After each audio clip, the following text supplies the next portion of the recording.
Thursday, September 15th. I messed up the days yesterday, but not going to do that today. I'm just going to finish up my chat here on character flaws, which really I wanted to be two parts, but I kept on getting interrupted by the plane. So working on character flaws, right? Whatever they are. Perhaps you're too egotistical.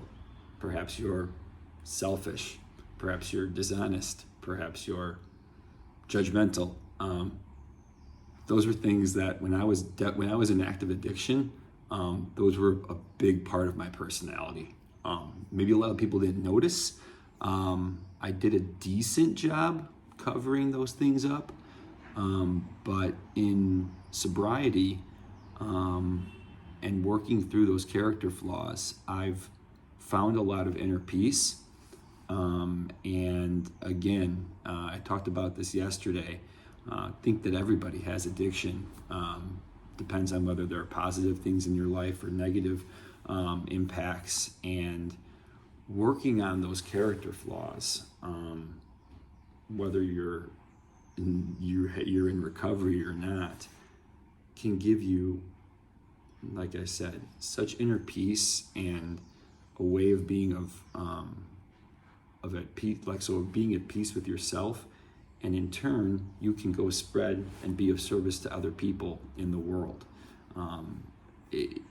Until you really do some of that work on yourself, I think as you get into adult, as you become an adult and as you get older, you have some of those self-realizations. And if you look at that, the Pavlov's, hierarchy of needs.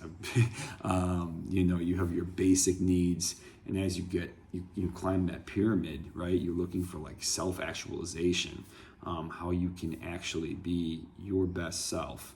And I don't think I'm there yet, but I do think I've found a way of being a significantly more present, more purposeful person, because before I spent a lot of time looking at my past.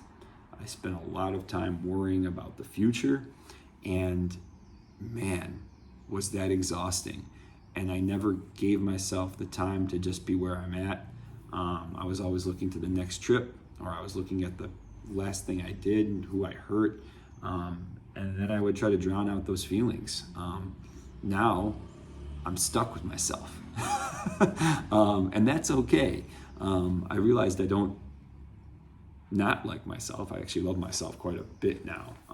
But I think for a while I spent so much time worrying what other people thought of me, that it got me into a ton of trouble. Not really doing things for myself, because I thought this friend wouldn't accept that. I thought I should be doing something because that's what I thought my mom wanted me to do. And then I thought, let me just behave in this way because that's what I think my wife wants me to do. There's nothing wrong with doing things for other people. I'm not saying that. What I'm saying is that people really need to tap into who they really are. And I think that really goes back to a person who we are as kids, right? And I'm not talking about a 5-year-old, but that 9, 10-year-old that's inside of everybody, before you really get tarnished by a lot of what the world throws at you. That I think is where we can really become our best selves, right? You're looking at the world through the eyes of your true self, but with the wisdom that you've gained by doing the work that you need to become that best version of yourself. Hope that makes sense. I think that this really concludes what I wanted to talk about with character flaws. So my feelings are that everyone's got them. Work on them, and you're going to find that inner peace to make you be your best self, to be of service to others.